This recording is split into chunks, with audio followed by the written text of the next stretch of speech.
Hello बच्चों, welcome back to Balaji coaching classes. Balaji coaching classes में आपका स्वागत है। तो बच्चों, हम लोग देख रहे थे NCERT class 12 physics chapter 9 optics, जिसमें हमने पिछली वाली वीडियो में जो देखा था वो हमारे पास था कि हमने देखा था कि अलग अलग मीडियम में किस तरीके से लाइटें ट्रेवल करती है, जिसमें हमने प्रिंसिपल ऑफ रिवर्सिबिलिटी के बारे में देखा था। आज हम देख रहे हैं रियल डेप्थ और अपरेंट डेप्थ क्या होती है। रियल डेप्थ और अपरेंट डेप्थ की बात करते हैं तो हम देखते हैं कि यदि पानी के अंदर कोई सिक्का डला हुआ है तो हम जैसे उसको देखेंगे तो हम क्या देखेंगे, उस सिक्का हमें उठा हुआ नजर आएगा, थोड़ा सा क्या आएगा, उठा हुआ नजर आएगा। तो वो वास्तव में क्या होता है, वो रियल और अपरेंट डेप्थ की वजह से होता है। तो एक बात करते हैं, इसमें हम पहले डायग्राम बनाते हैं और आगे चलते हैं। चैनल पर लास्ट तक बने रहिए, कॉन्सेप्ट आपका क्लियर हो जाएगा। देखिए, स्टार्ट करते हैं। क्या पढ़ने वाले हैं हम? Real depth and apparent depth में relation. Real depth and apparent depth के बारे में देख रहे हैं, इनमें रिलेशन देख रहे हैं। रियल डेप्थ और अपरेंट डेप्थ के बारे में हम क्या इनमें रिलेशन देख रहे हैं। वास्तविक गहराई, वास्तविक गहराई और आभासी गहराई में संबंध देख, कुल मिला के हम क्या देख रहे हैं, इनमें रिलेशन देख रहे हैं, संबंध देख रहे हैं। उसके लिए हमें अच्छा से एक डायग्राम बनाना होगा। हम डायग्राम बनाते हैं। मान लेते हैं कि हमारे पास ये एक पानी का कंटेनर है। क्या हमारे पास एक पानी का कंटेनर है कुछ इस तरीके से, जिसमें क्या भरा हुआ है, पानी भरा हुआ है यहाँ तक ऊपर तक। देखो, पानी कभी भरा होता है ना तो पानी भर इस तरीके से उठा हुआ होता है, पानी में से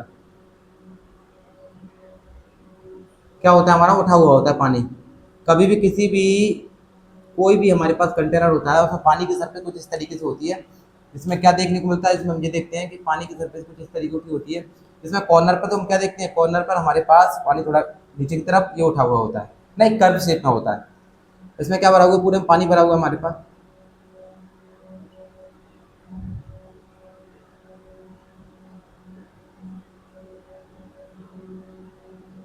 हमने इसमें बढ़िया डायग्राम बना के इसको कंप्लीट करते हैं और फिर अपन देखते हैं इसमें एक किसी भी ऑब्जेक्ट को रखेंगे और देखेंगे उसकी हाइट क्या होती है। सबसे पहले हमने इसमें क्या भर दिया है, पानी भर दिया थोड़ा सा,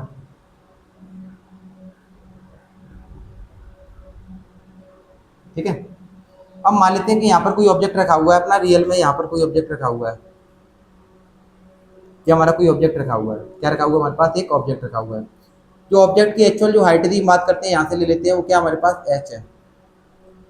क्या है हमारे पास, एच हाइट पर कोई ऑब्जेक्ट रखा हुआ है। एक ऑब्जेक्ट को रखा हुआ है तो हम क्या देखेंगे, ऑब्जेक्ट से एक लाइट जाएगी उस हमारे पास किस तरीके से, इस तरीके से,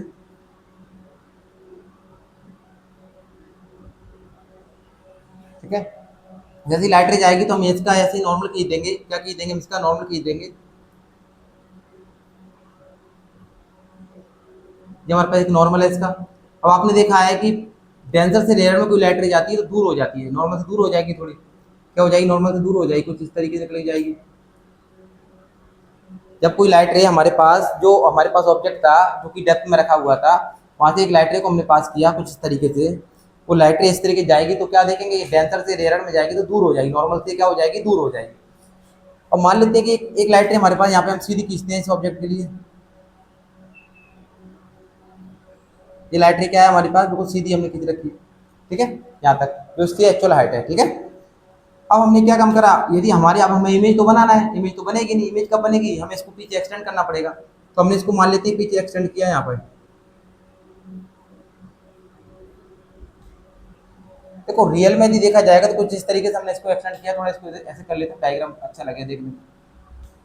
देखो, हमने इसको कुछ इस तरीके से एक्सटेंड कर दिया, इस तरीके से पीछे की तरफ हमने इसको एक्सटेंड कर दिया। जब हमने इसको पीछे की तरफ एक्सटेंड किया तो हमारी इमेज कहाँ बनेगी, हमें इमेज यहाँ पे देखने को मिलेगी। एक्चुअली में वास्तव में यहाँ पे कोई खड़ा हुआ, कोई ऑब्जर्वर होगा, उसको ऑब्जेक्ट यहाँ ना दिखते हुए कहाँ दिखेगा, यहाँ दिखेगा। इसकी हाइट मान लेते हैं हमारे पास, क्या मान लेते हैं हम, एच डैश मान लेते हैं। क्या मान लेते हैं, एच डैश मान लेते हैं। तो इन पॉइंटों को नाम दे लेते हैं। देखो, ये जो लाइट, ये एंगल होगा हमारे पास, कौन सा वाला, जो वाला एंगल, ये एंगल क्या कहलाएगा, एंगल आई कहलाएगा।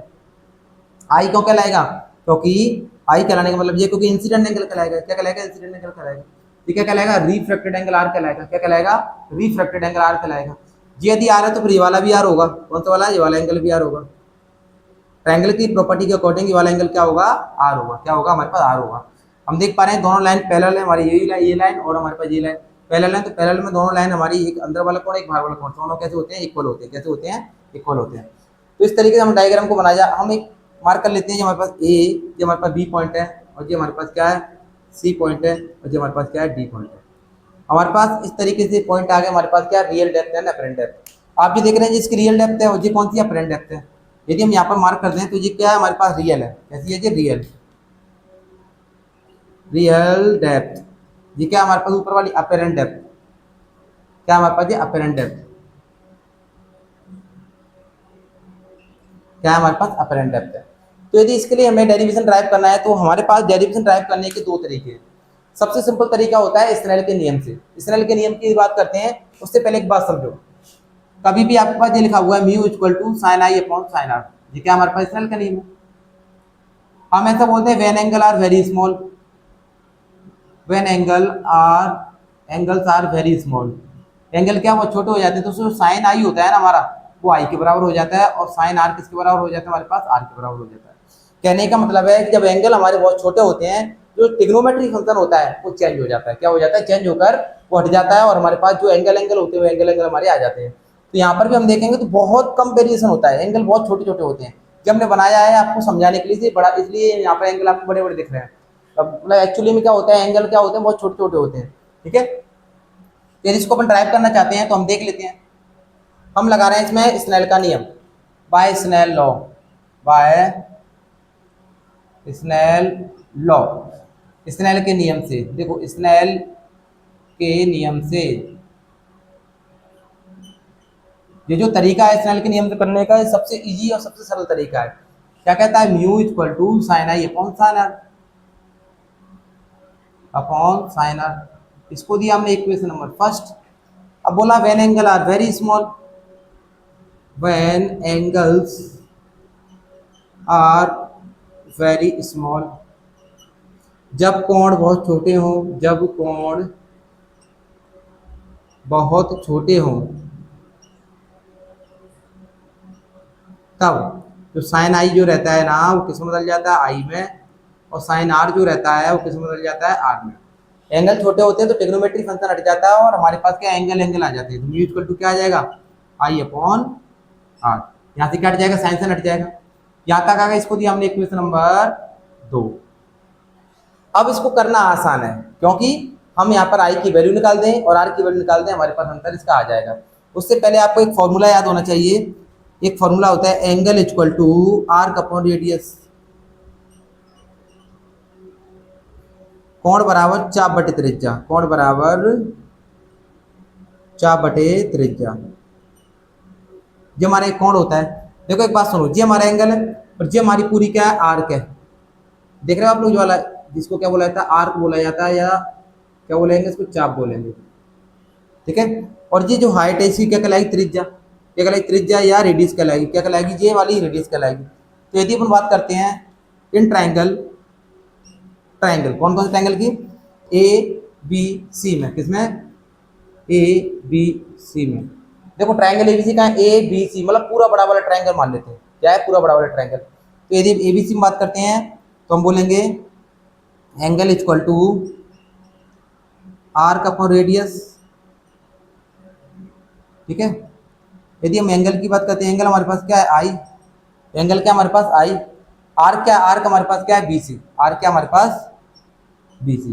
देखो लंबाई क्या आर्क की, बीसी, बी से लेकर सी तक जा रहे हैं, और हमारे पास त्रिज्या या अपनी रेडियस क्या है, ए से लेकर सी, ए से लेकर सी तक की डिस्टेंस क्या अपने पास, एच है। क्या हमारे पास है, एच है। क्या हमारे पास, एच है। ऐसे ही हम बात कर लेते हैं इन ट्राइंगल, कौन से वाले बात कर लेते हैं, डी बी सी में। ट्राइंगल डी बी सी की बात करते हैं, ट्राइंगल डी बी सी की बात करते हैं तो एंगल आर बराबर, तो एंगल बराबर वही फॉर्मूला आर्क बटे रेडियस। देखो क्या बनेगा, आर बराबर हमारे पास क्या आ जाएगा, B C upon H dash. कैसे आ जाए देख लेते हैं। बी सी तो हमारे पास क्या आ गया, बी सी हमारे पास वही हमारे पास आर का आ गया, और हमारे पास जो अपनी रेडियस होगी क्या आएगी, डी सी आएगी। डी सी की वैल्यू क्या हमारे पास, एच डैश है। क्या है हमारे पास, एच डैश है। तो हमने आई और आर की वैल्यू निकाल ली। क्या हम आई और आर की वैल्यू पुट कर सकते हैं, कर दो put the value of I and R, the value of I and R. I और आर का मान रखने पर किस में रखना है हमारे पास इक्वेशन नंबर 2 में। बात कर लेते हैं, देखो म्यू इक्वल टू आई आ रहा है हमारे पास, क्या आई की वैल्यू देख लेते हैं। आई की वैल्यू हमारे पास बी सी अपॉन एच, और हमारे पास आर की वैल्यू क्या है, B C upon H dash. एक बार सही लिख लेते हैं इसको, B C upon H multiply H dash upon B C. क्या करा हमने, इसको ऊपर ले गए इस तरीके से, बी सी से बी सी कट गया तो म्यू इक्वल टू क्या आ गया हमारे पास, एच डैश अपॉन एच। यही हमारा रिलेशन है किसमें, रियल डेप्थ और अपेरेंट डेप्थ में। ऊपर हमारे पास क्या आ जा म्यू, देखो यदि बात करते हैं हम किस में जा रहे हैं, हमारे पास हम जा रहे हैं वाटर से एयर में जा रहे हैं। एच डैश क्या थी हमारे पास, अपेरेंट डेप्थ, अपेरेंट डेप्थ। नीचे क्या थी हमारे पास, रियल डेप्थ,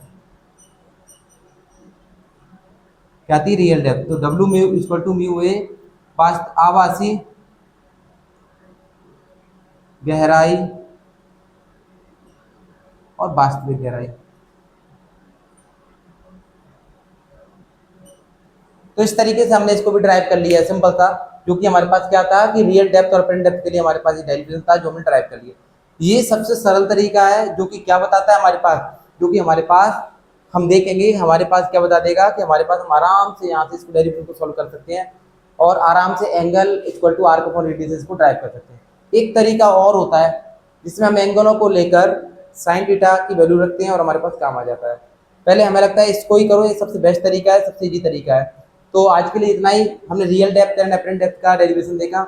आगे वाले वीडियो में नेक्स्ट देखेंगे हम लोग, हम जो देखेंगे स्पेरिकल कॉनकेव मिरर के लिए डेरिवेशन ड्राइव करने वाले हैं। तो चैनल पर बने रहिए, चैनल को सब्सक्राइब कीजिए, ज़्यादा से ज़्यादा लोगों तक पहुँचाइए। जय हिंद, जय भारत।